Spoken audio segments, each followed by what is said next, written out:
My name is Dana. I'm from Canada, and this is my hero's journey. What unproductive attitudes, habits, and ways of thinking have become part of your daily life? Oh, a few. Well, I was putting someone else's needs before my own for a really long time, and that kind of really wore me down after a while. Uh, I just sort of stopped taking care of myself and stopped focusing on the things that make me happy and tried to focus more on the things that made them happy to try to turn them around. But you can't change someone that isn't ready to change themselves. So I learned that one the hard way. The call to adventure disrupts the hero's status quo by presenting a challenge or a journey that only the hero can complete. What was your call to adventure? What disrupted your status quo and made you want to embark on this adventure? Was it a desire for change? A major event in your life? And what do you see as a primary challenge in this adventure? Is it to test your limits, reconnect with nature, gain greater clarity on your purpose? Well, my call to adventure was I finally kind of just woke up one morning and I was like, what the fuck am I doing? I spent 2.5 years trying to help someone have a better life, and it just totally turned mine around the opposite way, in a negative way. So I was like, this isn't worth it. And I wanted to find myself again. I was 23 years old, and there's things that I had, goals I had set in my mind for what I wanted to have accomplished so far, and I spent almost 3 years trying to focus on somebody else's future, and so I just got sick of it. So that was my call to adventure, was to try and focus on mine again. Figuring out what my purpose was a little bit of a struggle, but after the first trip up in the mountains, everything just being up here is just like nothing else seems to matter. You're surrounded by such a pure form of nature. It's just, I don't know, it's just, there's no words to describe the feeling of being up here. And every silly little thought that I was struggling to come to terms with in my head just completely disappeared when I was up there, and everything just became really clear.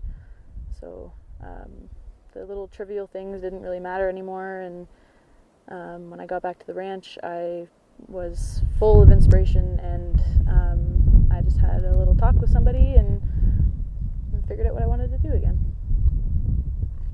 What are the main fears, insecurities, risks, and costs you've encountered? How can you focus on the purpose of your journey to help you overcome these personal obstacles?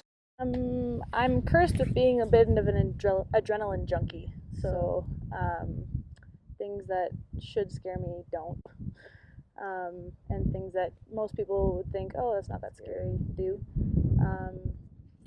And those things are, they used to be being in charge and being that one person that people rely on. But after taking that first group up in the mountains, having them follow me willingly onto a top of a ridge where there's no trail, and it's just, a grizzly bear could jump out at any minute, and they rely on me to protect them from that. And it scared me at first, but it's a crazy feeling to be that person, to be the one that is giving the opportunity to others to experience something like this. It's just nothing like it. What tangible skills and new perspectives have you learned from your guide? What has nature itself taught you? What kind of transformations have you experienced as a result? Well, one that always gets me is you don't always understand all you know. Yeah. Sometimes I think I know something, and it just depends on the situation. It can change in an instant. So it's a humbling feeling to understand that. It's one of the main lessons I learned here. Are you fully committed to the purpose of your journey? Are any fears or insecurities you brought with you from the ordinary world holding you back? Have there been challenges in your adventure that triggered the ordinary world reactions, like avoidance, complaining, or resentment? I think at this point I'm pretty much fully engaged in everything I'm trying to achieve. Uh, every so often I get caught up with old bad habits, like trying to do the easier jobs and stuff like that just because I feel tired, and focusing on, sometimes I find myself focusing on things that don't need attention. Focusing on like, oh my god, I have so much work going on, how am I going to get it all done, blah blah blah, when I can just, say whatever, just put it in the back of my head and just start it. And once you start it, the work is less. So the more you focus on how much work or how much stuff you need to do, the less you're going to accomplish. So if you can just forget about worrying about it and worry about it later, once you hit the deadline and you're not finished, worry about it then, and just do as much as you can right now, and just don't stress about it. Have you been tested mentally, emotionally, and physically throughout your adventure? Have any situations, experiences, or failures revealed parts of you that may benefit from further transformation? Yeah, I mean, there's always more to learn in any aspect of whatever you do. I just started learning a new skill, how to talk for podcasts, so that's a learning curve. It's just getting your voice right. I never thought that talking would be such a skill, but I've got lots of help, so that's the important part. Lots of people helping me. Now that you're in the very heart of your adventure, this is a good time to refocus on your why. Why did you embark on this adventure? What were your initial goals and purposes? Have they changed or evolved? What steps can you take to rekindle your sense of purpose so you can create extraordinary results within the second half of your journey? I started this journey to find myself again, find my motivation, my purpose, and just my desire to live my best life again. And I found those things right up here.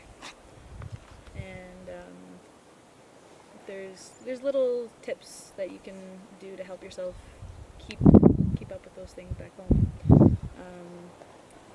And while I was here, I started working on everything that's going to keep me going back home.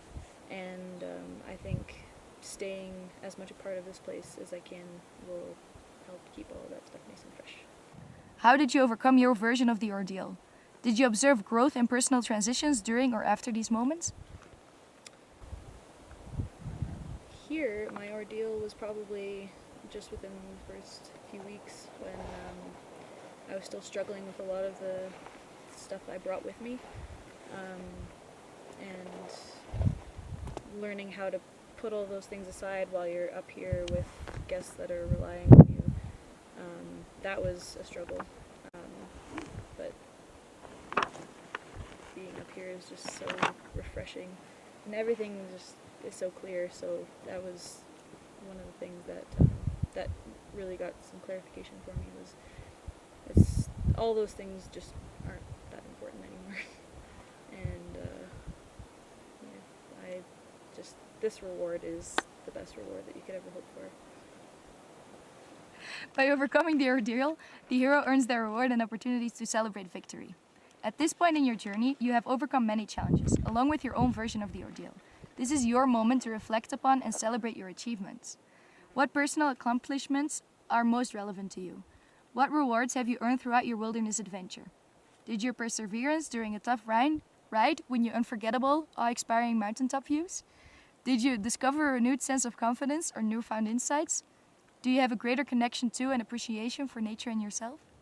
Oh yeah, all of the above. Remembering what it feels like to live with a purpose is the best feeling you can ever have for yourself. It's the most motivating factor you can ever have in your life. Like, some people say, oh, I would love to go to the gym, but I can't motivate myself enough to do it, so I make a friend go with me. Relying on that friend to make you go to the gym is never going to be enough for you. You're always going to be able to make excuses, and you're the only one that can motivate yourself. So you just need to find your drive and do it. While your wilderness adventure may be coming to a close, your journey is far from over.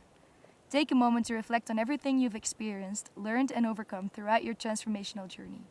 Use the insights you've gained to clarify your purpose, priorities, and personal strengths. Well, one of the biggest lessons I learned here is bringing value, consciously bringing value to any situation that you're in can completely change everything.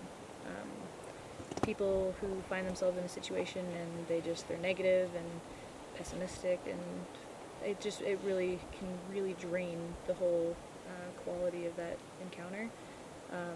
But if you decide and make that conscious effort to try to just bring value to that situation, you have no idea the outcomes that can come from that. Like, I don't know if it's just.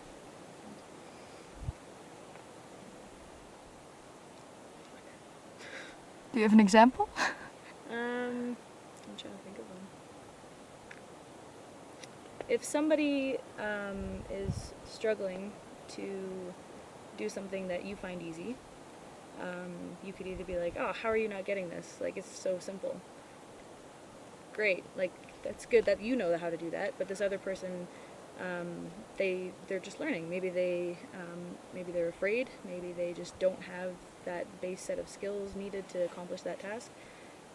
So you can either be that asshole and totally bring them down, or you can choose to bring value to that person and help them learn. You can show them maybe a different trick that might help them learn. You can just walk them through it. You can do it with them. Maybe show them first and then let them try again after. So it's just, rather than just thinking to yourself like, oh, look at me go, I'm so good at this, you can just try to help other people learn so that everybody else can feel special. When you return home, it's tempting to fall back into old habits and forget the empowerment, clarity, and purpose you discovered during your adventure. What is your strategy for holding on to your purpose and continuing your transformational journey in daily life?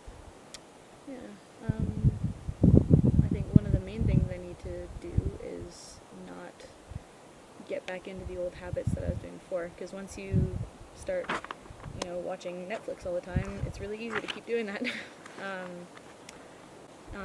Keep a little schedule for myself going. I got a little journal, and it's really similar to our 11 o'clock meeting that we have every day. So you write down little timestamps for how productive you want to be during that day, and then you do that in the morning, and then throughout the day you check off your productivity boxes and keep yourself going that way. Give yourself a little calendar and mark down all the things that you want to accomplish that month. And just keep setting little tiny goals as you go. And when you can accomplish the smaller, easier goals, it makes it a lot easier to work towards the bigger goals. Because if you just say, oh, I'm going to go to the moon in a year, okay, good luck with that. But, if you start off first and you start reading a book about astrology, and then get into maybe astrophysics and start working your way up from there, go to school, that big, huge goal of going to the moon seems a lot easier once you have all those little goals met. Upon reaching this final stage, the hero has trained hard, passed every test, overcome every challenge, and developed their personal strength in a remarkable way. Now they are ready to share their progress with the rest of the world, and ultimately act as a mentor for other heroes on their transformational journeys. Congratulations on reaching this phase in your journey. Thank you. You answered to the call to adventure and remain committed through every stage of your journey to discover the hero within. This is an extraordinary accomplishment. How will you use what you've learned and who you've become to have a positive impact on the people around you and the planet we live on? I think being involved in that podcast hits it pretty dead on. I'm sure it won't be super popular right off the bat, but the better we get at narrowing down our audience and the message that we want to send, I think it could grow exponentially from there. Lots of people right now are looking for inspiration and hope, so I think all of this offers that.